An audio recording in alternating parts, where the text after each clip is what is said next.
My first impression upon landing in Frankfurt, Germany in 1956 was the pervasive grayness of the city. The sky, cityscape, buildings, rubble, everything was gray with the exception of one massive white building, the former headquarters of IG Farben, the makers of Bayer aspirin and Cyclone B gas pellet. The building survived the war unscathed and was now home to the United States military.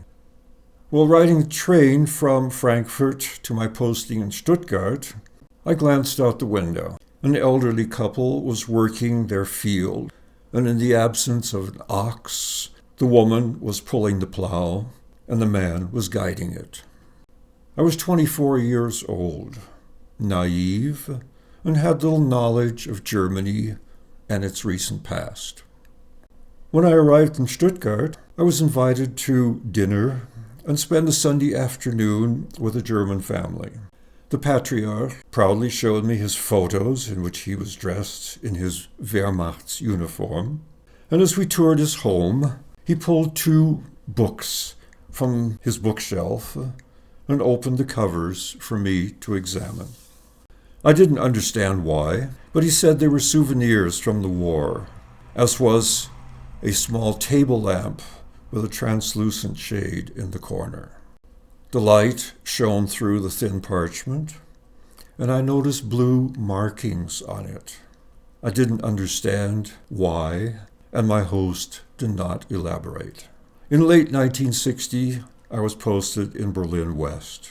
I was on duty at my office on the night of August 13th when the border was closed, and later what became known as Checkpoint Charlie and the beginnings of the Berlin Wall.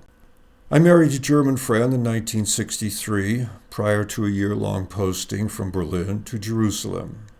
On our return to Berlin, my wife's cousin had meanwhile married my former Berlin landlord, Richard Geert. One evening, we had dinner with them at their villa. At dinner, Geert bragged of his deeds during the war. I was no longer naive, and I questioned him about the details. I learned that he had personally been involved in the roundup of Jewish residents in Velizh, a small town in White Russia, my mother's hometown. Approximately 1,800 Jews were herded into a barn.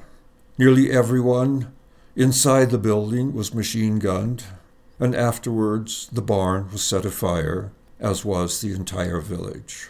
I realized then that this massacre included my mother's entire family, my grandparents, aunts, uncles, and cousins.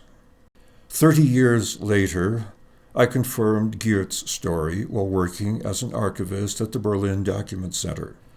The BDC was the repository of 40 million documents from the Nazi era. The Germans documented everything, often making 10 copies of each document. I personally recatalogued 500,000 of these files and prepared them for microfilming.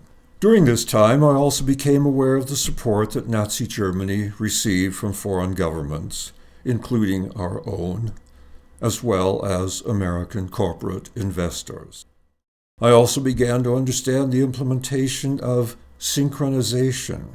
This was the process that began in 1933 of methodically compelling the German people to think alike, act alike, and to actively discriminate and exclude Jews as outsiders and public enemies.